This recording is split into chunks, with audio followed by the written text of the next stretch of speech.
नमस्कार। आज इस ऑडियो के दौरान हम सभी लोग बहुत ही उत्तम और बहुत ही अच्छी चीज़ जानने वाले हैं। पिंगला नाड़ी में हमें क्या करना चाहिए, सूर स्वर में हमें क्या करना चाहिए। जिन लोगों के मन में यह विचार चलता है कि हमारे काम क्यों बिगड़ जाते हैं, हमारे काम सफल क्यों नहीं होते हैं, तो उन भाइयों को, उन बहनों को यह वीडियो बहुत ही लाभकारी है। क्योंकि हम जीवन में करते तो सब कुछ रहते हैं, वो अचानक होता है।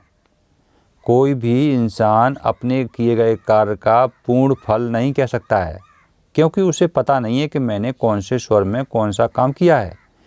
अगर सही स्वर अचानक लग गया तो वो काम सफल, और सही स्वर अचानक नहीं लगा तो वो काम निष्फल।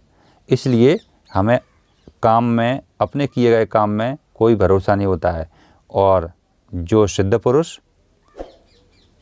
स्वर के हिसाब से काम कर रहे हैं तो उन्हें अपने कार्य पर पूरा भरोसा है कि मेरा ये कार्य पूर्ण तरह से सिद्ध ही होगा।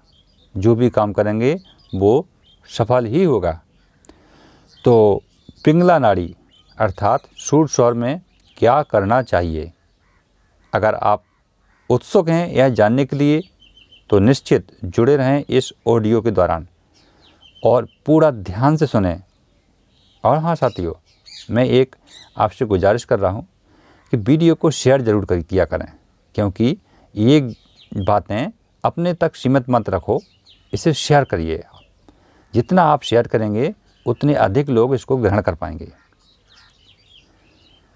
क्योंकि स्वर ज्ञान का उद्देश्य ही यही है, जन जन तक, घर घर तक पहुंचना।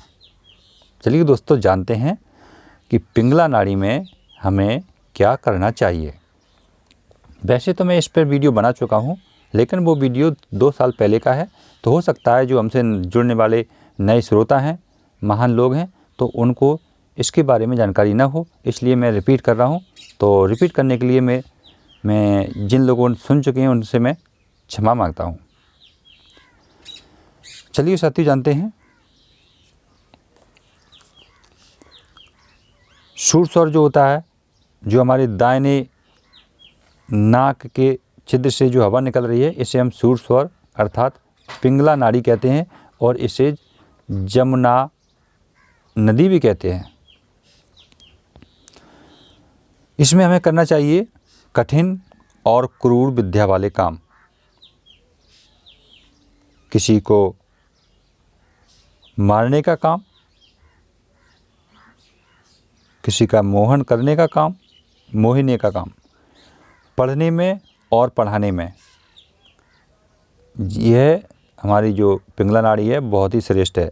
लेकिन दोस्तों, मैं यहाँ पर एक जो शब्द है मारण, अगर आप ऐसा कार्य जानबूझ करके कर रहे हैं, कोई उद्देश्य नहीं है, आपके जीवन की सुरक्षा पूर्ण तरफ से है, फिर भी आप ज़बरदस्ती हत्या कर रहे हैं किसी की, तो ये बहुत बड़ा दोष है। इसमें आपको जीवन में बहुत परेशानी आ जाएगी अगर आप ये जानबूझ के कर रहे हैं। ऐसा मत सोचें कि वीडियो में बताया गया है कि मारने का काम, जीव हत्या करने का काम अगर सूर स्वर में करेंगे तो आप पाप मोक्ष हो जाएंगे। नहीं, ऐसा नहीं है।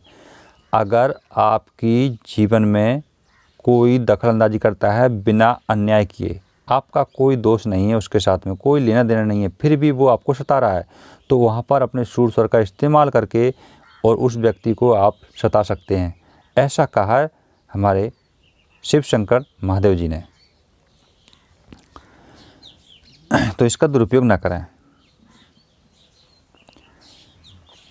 स्त्री के संग जाना हो और वेश्या के घर पे जाना हो, दुष्कर्म करना हो तथा जहाज पर चढ़ना हो, यह कार्य हमारे सूर स्वर में होना चाहिए। लेकिन साथियों, मैं फिर से एक चेतावनी फिर से प्रवेश करूंगा कि जो लोग ये सोचते हैं कि हम सूर स्वर में ये बुरे कर्म कर सकते हैं, पर ये काम बिल्कुल जायज़ नहीं है, क्योंकि ये आपके जीवन में कलह पैदा कर देंगे। ये काम है जैसे अपनी पत्नी होती है उसके साथ जाना। वैश्या का घर है तो हमें कोई अदर काम हैं उसके मोहल्ले में, तो हम वहाँ पर सुर स्वर में जाएंगे तो वो उन लोगों का प्रभाव हमारे शरीर पर नहीं पड़ेगा या हमारी बुद्धि पर नहीं पड़ेगा। हम वहाँ पर सुरक्षित बच के निकल आएंगे, क्योंकि हो सकता है कि कोई हमें अलांछन लगाए तो वो अलांछन हम पर प्रवेश नहीं करेगा। इसके लिए हमारे महादेव जी इस चीज़ को कह रहे हैं। दुरुपयोग बिल्कुल नहीं करना है। मैं इसीलिए एक कड़ी समझाने का प्रयास कर रहा हूँ। भ्रष्ट कार्य करने हो, शराब पीना हो या किसी वीर मंत्र को जपना हो, तामसिक यानी गर्म चीज़ें, उपासना, हमको भूखा रहना हो, ज़्यादा मेहनत वाले काम करना हो, देश का विध्वंस करना हो, दुश्मन को विष देना हो। देश का विध्वंस का मतलब है कोई व्यक्ति हमारे ऊपर बुरा प्रभाव डालने का प्रयास कर रहा है, तो उसका विध्वंस हम सुर स्वर में कर सकते हैं। यानी उसे हम सुर स्वर में अगर कुछ भी बोल देंगे तो उस व्यक्ति को बुरा लग जाएगा और वो आपके जीवन से दूर चला जाएगा। ये होता है देश का विध्वंस। ये नहीं कि हम अपने परिवार का विध्वंस कर दें, किसी को तोड़ दें, किसी को उल्टा सीधा ज्ञान सिखा दें, ऐसा नहीं है। ये बचने के लिए है। दुश्मन को विष देना, जब कोई दुश्मन आपके ऊपर प्रहार कर रहा है, वो व्यक्ति आपको मारने के लिए तत्पर खड़ा है, तो उस समय अगर आप अपने सुर स्वर का इस्तेमाल करेंगे, सुर स्वर का सही उपयोग करेंगे, तो आप विष देने के समान काम कर रहे हैं कि वो व्यक्ति आपके बस में हो जाएगा। वो व्यक्ति अपना हथियार डाल करके आपके साथ मैत्रिता कर लेगा। ये होता है दुश्मन को विष देना। लेकिन साथियों, ऐसा मत समझ जाना कि अगर आप जहर किसी इंसान को, अपने दुश्मन को पिला देंगे तो वो मर जाएगा, लेकिन इसके पीछे हमारी कानूनी तौर पर सज़ा भी है। ऐसा कार्य बिल्कुल ना करें। शब्द को समझें, फिर शब्द की तुलना करें। शास्त्र का अभ्यास, कोई ज्ञान पढ़ रहे हैं, वेद पुराण पढ़ रहे हैं, इसका अभ्यास हमको सुर स्वर में करना चाहिए। पशुओं को बेचना हो, ईंट और लकड़ी का धंधा करना हो, पत्थर के जो हम रत्न बनाते हैं, हीरा है, नगीना है, इनके रत्न बनाते हैं, तो ये हमारे सुर स्वर में बहुत ही फायदेमंद होते हैं। यंत्र विद्या होती है और तंत्र विद्या, इनको हमें पिंगला नाड़ी में सिद्ध करनी चाहिए।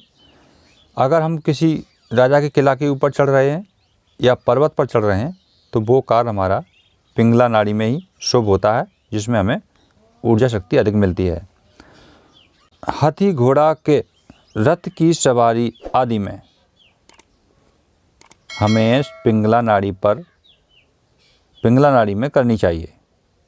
हाथी पर चढ़ने की और घोड़ा की सवारी करने में हमें पिंगला नाड़ी का इस्तेमाल करना चाहिए। अगर ऐसा होता है तो वो खतरनाक सफ़र होता है, इसलिए उसमें पिंगला नाड़ी बहुत ज़रूरी है। व्यायाम कर रहे हो हम, मारण उच्चाटन, किसी को दुख पहुंचाना अपने शब्द के द्वारा, जैसे हम तीखे शब्द बोलते हैं, ईर्ष्या, तो ऐसे शब्द ऐसे होते हैं किसी को मरने के समान मजबूर कर देते हैं। तो जबकि ऐसा नहीं करना चाहिए, बहुत बड़ा दोष है ये। अच्छे पुरुष तो ये करते ही नहीं कभी भी। जो निम्न पुरुष होते हैं वो ही ऐसा कार्य करने का विचार करते हैं। खराब कामों की सिद्धि, यक्षिणी, बेताल, विष, अमृत आदि कामों में हमारी पिंगला नाड़ी श्रेष्ठ होती है।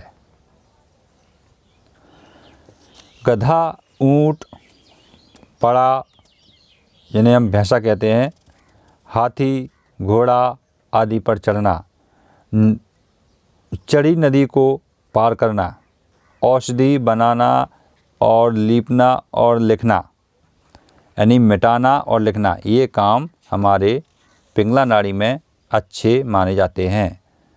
द्वेष, उच्चाटन, प्रेरणा, आकर्षण, लोभ, दान और लेन देन, ये पिंगला नाड़ी में अच्छा रहता है। प्रेत का आकर्षण करना, जो भूत प्रेत होते हैं इनका आकर्षण करना। अब मैं भूत प्रेत को क्या कहेंगे, वो भूत प्रेत नहीं होते जिन्हें हम सुनते हैं कहानियों में, ऐसा नहीं है। भूत प्रेत का मतलब होता है जो खराब बुद्धि वाले मनुष्य होते हैं, जो चिड़चिड़ाले मनुष्य होते हैं, जिन्हें कुछ भी अच्छा कहो वो सीधा आपके पास टूट पड़ते हैं, जिन्हें हम क्रोधी क्रिमिनल कहते हैं।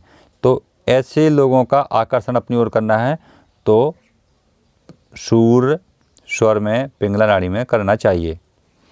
शत्रु को दंड देना हो, हाथ में तलवार लेना हो, दुश्मन के साथ युद्ध करना हो, राजा का दर्शन, भोजन, स्नान, व्यवहार और प्रकाशमान कार्यों में पिंगला नाड़ी सिद्ध होती है। जो तेजस्वी कार्य हैं उन सब में पिंगला नाड़ी श्रेष्ठ है।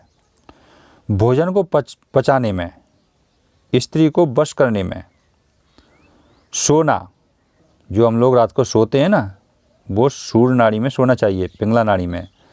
आदि कार्यों में पिंगला नाड़ी चलती हो तब बहुत अच्छा माना जाता है। सभी क्रूर कार्यों में तथा अनेक प्रकार के चलित कार्यों में, चलित होते हैं चालाकी वाले कार्यों में, सूर नाड़ी बहुत अच्छी होती है। साथियों, ये जो बातें आपने भी सुनी हैं, यानी जो पिंगला नाड़ी के कार्य हैं वो यदि हम अपने पिंगला नाड़ी में करते हैं तो वो हमारी नाड़ी हमें पूर्णतः सिद्धि देती है। जो लोग सोचते हैं कि मेरे काम बिगड़ जाते हैं, अर्थात कोई काम नहीं बनते हैं, तो ऐसे कार्यों को हमें सही स्वर में करना चाहिए, क्योंकि शरीर हमारा एक क्रियात्मक कर्म है और इसमें रहने वाला देवता उसका स्वामी है। तो स्वामी और सेवक जब मिल जाते हैं तो कोई भी संसार का कोई भी काम बाकी नहीं है जो न पूर्ण हो। इसलिए स्वर विज्ञान जो कहते हैं, स्वर विज्ञान में रहने वाले देवता जो कहते हैं, उसे हमें सच अगर सिद्ध में बदलना है तो ऐसे काम हमें पूर्ण स्वर की ओर ले जाना ही पड़ता है।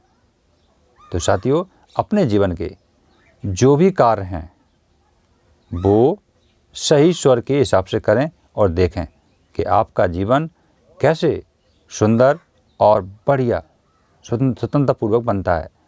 परंतु यहाँ मैं आप सभी सज्जनों से एक गुजारिश ज़रूर करूँगा कि स्वर का इस्तेमाल अपने जीवन में कभी दुरुपयोग करने के लिए ना करें, क्योंकि स्वर ही साक्षात ईश्वर हैं। अगर आप ऐसा करेंगे तो उन्हें आपकी गाड़ी को पटरी से उतारने में सेकंड नहीं लगेगा। तब आप कहेंगे कि ये क्या हो गया मुझे। ऐसा बिल्कुल ना करें कदापि। शब्द हैं, अगर समझ में नहीं आ रहा है तो आप मुझे कमेंट करके पूछ सकते हैं, आपको जो भी उचित मार्ग होगा वो दिया जाएगा। तो दोस्तों, वीडियो को शेयर करें, साथ में लाइक करें और अपने कमेंट हम तक पहुंचाएं। फिर मिलेंगे अगली ऐसी किसी वीडियो में। तब तक के लिए नमस्कार। स्वर योगा नंबर में चैनल को सब्सक्राइब करें और पाएं जीवन से जुड़ी महत्वपूर्ण बातें। साथ ही साथ बेल आइकन को भी दबाएं, जिससे हमारे आने वाले वीडियो आपको सबसे पहले मिलते रहेंगे।